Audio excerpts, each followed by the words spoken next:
దేవుని నామానికి వందనాలు. మీ అందరికీ కూడా దేవుని నామమున శుభములను తెలియజేస్తూ ఉంటున్న మీ అందరికీ కూడా శుభము కలుగును గాక. ఈ దినము దేవుడు అనుగ్రహించినటువంటి వాక్యమును ఒకసారి మనము గమనిద్దాం. కీర్తనలు 37వ అధ్యాయము 4వ వచనము 5వ వచనం. యెహోవాను బట్టి సంతోషించుము. ఇక్కడ మాట దేవుడు మాట్లాడుచున్నది, బిడ్డ నన్ను బట్టి మీరు సంతోషించండి. ప్రియమైనటువంటి దేవుని వారలారా, నీ పరిస్థితులను బట్టి నీవెందుకు కృంగిపోతున్నావు? దేవుడు మాట్లాడుచున్నటువంటిది ఈ యొక్క వాక్యం ద్వారా. నువ్వెందుకు కుమిలిపోతున్నావు? నువ్వెందుకు ఆలోచన చేస్తున్నావు? నువ్వెందుకు విచారణ చెందుతున్నావు? నువ్వెందుకు బాధపడుతున్నావు అండి? మీరెందుకు విచారిస్తున్నారండి? అసలు ఎందుకు విచారణ చెందుతున్నావు? దేవుడి మాట ఈ రోజున నీతో మాట్లాడుచున్నది, నన్ను బట్టి సంతోషించండి బిడ్డ. దేన్ని బట్టి సంతోషించాల ప్రభువా? నన్ను బట్టి సంతోషించండి. ఏంటది? దేవుడు నీకు ఇచ్చినటువంటి జీవమును బట్టి సంతోషించు. దేవుడు నీకు ఇచ్చినటువంటి ఊపిరిని బట్టి సంతోషించు. దేవుడు నీకు కలగజేసినటువంటి మేలులను బట్టి సంతోషించు. దేవుడు ఇప్పటి వరకు నిన్ను నడిపించినటువంటి ఆ సహాయమును, నడిపింపును బట్టి సంతోషించు. ప్రభువా, ఇదిగో నాకు ఇచ్చిన ఈ జీవమును బట్టి నీకు వందనాలు అయ్యా. నాకు ఇచ్చినటువంటి ఉద్యోగాన్ని బట్టి నీకు వందనాలు నాయనా. ప్రభువా, నాకు కలిగినటువంటి దానిలోనే సమృద్ధి జీవమునిచ్చి సమాధానమునిచ్చినందుకు నీకు వందనాలు ప్రభువా అని దేవుడిలో సంతోషించు కదా. ఆయన మనకు సమాధానం ఇచ్చినటువంటి వాడు కదా. యోహాను సువార్తలో 14వ అధ్యాయము 27వ వచనంలో దేవుడు ఏమని మాట్లాడి ఉన్నాడు? ఇదిగో ఆయన వెళ్తూ అన్నాడంట, నేను మీకు శాంతిని అనుగ్రహించి వెళ్ళుచున్నాను బిడ్డ. నేను లోకమిచ్చినట్లుగా నేను నీకు ఇవ్వడం లేదు, నా శాంతినే మీకు అనుగ్రహించుచున్నాను. లోకమిచ్చినట్లుగా నేను నీకు అనుగ్రహించుటలేదు. కలవరపడకండి. నువ్వెందుకు కలవరపడుతున్నావు ఈ దినమున? దేని విషయం కలవరపడుతున్నావు? ఏమి అవసరమును బట్టి నువ్వు కలవరపడుతున్నావో, విచారణ చెందుతున్నావో, భయపడి బాధపడుతున్నావో కానీ దేవుడి మాట మాట్లాడుతున్నాడు. దేవుడి మాట సెలవిస్తూ ఉంటున్నది, నన్ను బట్టి, దేవుడిని బట్టి సంతోషించండి. దేవుడు చేసినటువంటి ఉపకారంలో ఒకసారి జ్ఞాపకం చేసుకోండి, నీకు ధైర్యం వస్తుంది. ప్రభువా, ఇదిగో నా కొరకు పరలోకమును విడిచి రిక్తుడిగా వచ్చినావు, ఇందును బట్టి నీకు వందనాలు అని చెప్పి సంతోషించు. రిక్తుడిగా వచ్చినాడు. రిక్తుడిగా అనగా సమస్తమును విడిచి ఖాళీగా వచ్చినాడు. ఆయన మహిమ ఐశ్వర్యములను విడిచి వచ్చినాడు. ఎందుకు? నిన్ను ధనవంతుడిగా చేయడానికి, నిన్ను ధనవంతురాలుగా చేయడానికి, నీకు సమాధానం ఇవ్వడానికి, నీకు శాంతిని ఇవ్వడానికే కదా. ఇందును బట్టి ప్రభువా నీకు వందనాలు ప్రభువా అని చెప్పు. నువ్వు సంతోషించు, విచారణను విడిచిపెట్టు, ఆయన నీతో ఉన్నాడు. దేవునికి స్తోత్రం చెప్తాం. హల్లెలూయా. నాకు ప్రభువా నువ్వు విడిచి వచ్చిన పరలోకాన్ని తండ్రి, ఇదిగో ఆయన నీ కొరకు చేసినటువంటి త్యాగాన్ని జ్ఞాపకం చేసుకో. ఆయన నీ కొరకు మరణించినటువంటి ఆ మరణమును బట్టి సంతోషించు. ప్రభువా, నాకు సంభవింపనయ్యున్నటువంటి శిక్షను నీవు భరించి నన్ను తండ్రి కాపాడిన వాడవు. అట్టి త్యాగమును బట్టి నీకు ఇచ్చిన రక్షణను బట్టి సంతోషించు. ఆ రక్షణ ద్వారా దేవుడు నీకు కలగజేసినటువంటి, సిద్ధపరిచినటువంటి బహుమానమును బట్టి సంతోషించు. ఆ బహుమానమే పరలోకము. పరలోకం అనేటటువంటి బహుమానము దేవుడు నీకు అనుగ్రహించినాడు. అందును బట్టి దేవుణ్ణి అందు నువ్వు సంతోషించు. దేవుణ్ణి బట్టి సంతోషించండి. ఈ లోకములో ఉన్నటువంటి అల్పమైన, స్వల్పమైనటువంటి ఈ రోజు ఉండి రేపు వెళ్ళేటటువంటి, రేపు మనల్ని విడిచిపోయేటటువంటి, లేకపోతే పాడైపోయేటటువంటి వీటిని బట్టి విచారణ పడడం ఎందుకు?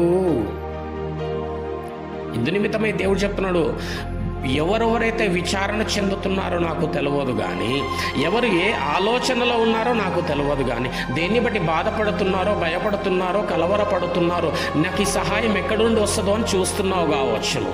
నేను ఏమి చేస్తే ఇందులో నుంచి బయటపడతాను అని చూస్తుండొచ్చు. ఏమి చేస్తే నా నుంచి పలానది దూరం అయిపోతుంది అని నువ్వు చూస్తుండొచ్చేమో. ఇదిగో, నువ్వు మనుష్యుల వైపు చూడకు, మనుష్యుల పైన ఆధారపడకు. నీ ఎదురుగా ఉన్నటువంటి బలవంతుల పైన ఆధారపడకు. నువ్వు దేవుడి పైన ఆధారపడు. దేవుని నామానికి వందనాలు. నువ్వు దేవుడి పైన ఆధారపడు. దేవుణ్ణి నమ్ముకో. దేవుణ్ణి నీ ఆధారముగా చేసుకో. ఆయన నీ కొరకు సమస్తమును చేయువాడు కదా. ఒకసారి రోమ చూద్దాం. ఒకసారి రోమీయులకు రాసిన పత్రిక 8వ అధ్యాయంలో దేవుడు ఏం మాట్లాడినాడు ఒకసారి జ్ఞాపకం చేసుకో. 31వ వచనం, రోమ 8:31. ఇట్లుండగా ఏమందుము? ఏమండి, దేవుడు మన పక్షముననుండగా మనకు విరోధి ఎవడు? తన సొంత కుమారుని అనుగ్రహించుటకు వెనుక తీయక మన అందరి కొరకు ఆయనను అప్పగించినవాడు ఆయనతో పాటు సమస్తమును మనకెందుకు అనుగ్రహింపడు? నీకెందుకు అనుగ్రహింపడు? నీ ప్రతి విషయములో తోడుగా ఉండి నడిపించేటటువంటి వాడు దేవుడే. ఏమండి, ఎవరైనా ఒక చిన్న బహుమానం ఇస్తే వారిని బట్టి ఎంతో సంతోషిస్తాం కదా. ఒక పెన్ను గిఫ్ట్గా ఇచ్చినా కానీ వారిని బట్టి సంతోషిస్తామండి. ఏదైనా ఒక వస్తువు, చిన్న వస్తువు కానీ పెద్ద వస్తువు కానీ, ఎట్టి బహుమానం ఇచ్చినప్పటికీ వారిని బట్టి, ఆ మనుష్యుని బట్టి ఎంతగానో సంతోషిస్తాం. కానీ అది ఒకరోజు నీ నుంచి పాడైపోవున్నదే కదా. కానీ దేవుడిచ్చినటువంటి ఆ బహుమానము నిత్యము ఉండేటటువంటి ఆ నిత్య రాజ్యం అనేటటువంటి ఆ పరలోకాన్నే నీకు బహుమానంగా ఇచ్చినప్పుడు నువ్వెంతగా సంతోషించాలా దేవుని యందు. దేవుడు నీతో మాట్లాడుచున్న ఈ మాటను బట్టి ధైర్యము తెచ్చుకో. ఆయన పైన ఆధారపడు, లేచి నిలబడు. సమస్తమును చేయగలవాడు నీతో ఉన్నాడు.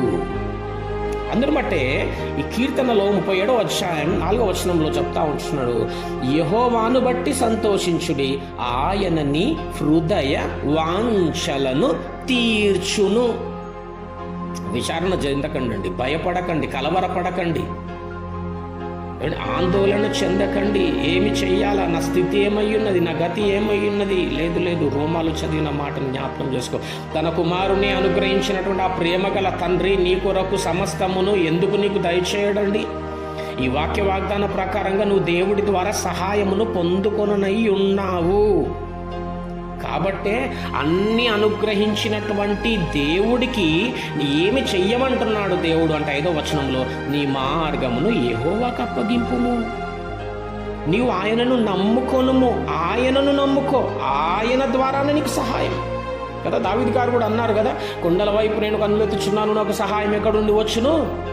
దేవుని వలననే నాకు సహాయం. నీ కూడా ఈ యొక్క సమయంలో దేవుడి వాక్యం మాట్లాడుతూ ఉంటున్నది, దేవుని వలననే నీకు సహాయము కలగనయ్యున్నది. ఎప్పుడు నువ్వు దేవుని యొక్క చేసినటువంటి మేలులను బట్టి, ఉపకారములను జ్ఞాపకం చేసుకొని, ఆయన చేసినటువంటి ఆ యొక్క త్యాగమును, మరణమును, ఇచ్చిన బహుమానమును బట్టి నువ్వు సంతోషిస్తూ అండ్ ఆయన పైన ఆధారపడి నీ మార్గములను సహితము ఆయనకు అప్పగించుకుంటే, ఏ మార్గములు? నీ జీవిత ప్రయాణమనబడే ఆ మార్గమును దేవుడికి అప్పగించు.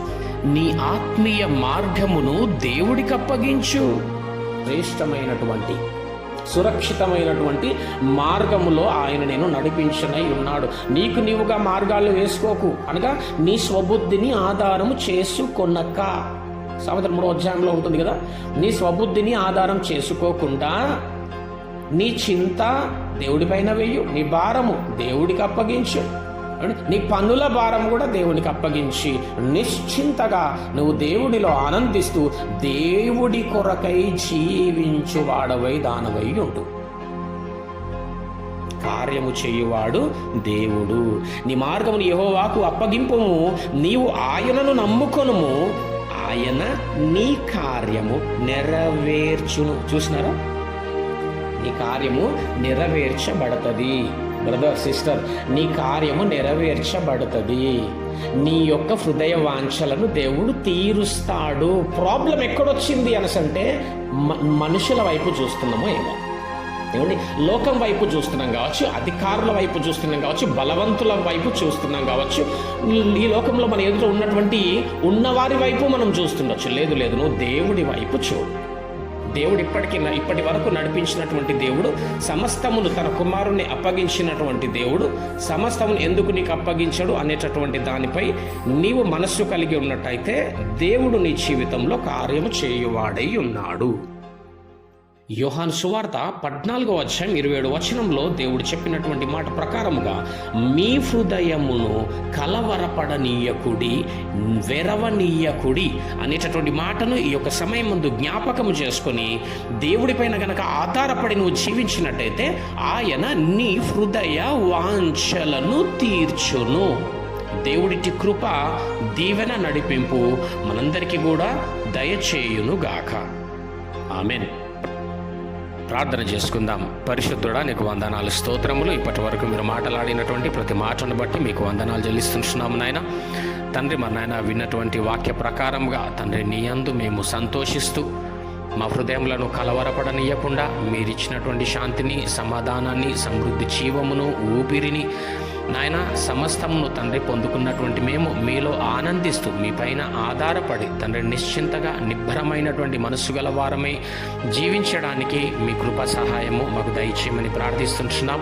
వింటున్నటువంటి ప్రతి ఒక్క బిడ్డల జీవితాలను, వారి వ్యక్తిగతమైనటువంటి జీవితాలను, వారి కుటుంబాలను, వారి ప్రతి ఒక్క అవసరతను, అక్కరలను ప్రభువా నీ పాద సన్నిధిలో పెట్టి వారి పక్షమున నీ సేవకుడిగా ప్రార్థిస్తూ ఉండగా సమస్త అవసరత అక్కడ తీర్చండి. కుటుంబాల శాంతిని, సమాధానమును దయచేయండి. సమృద్ధి జీవంను అనుగ్రహించండి.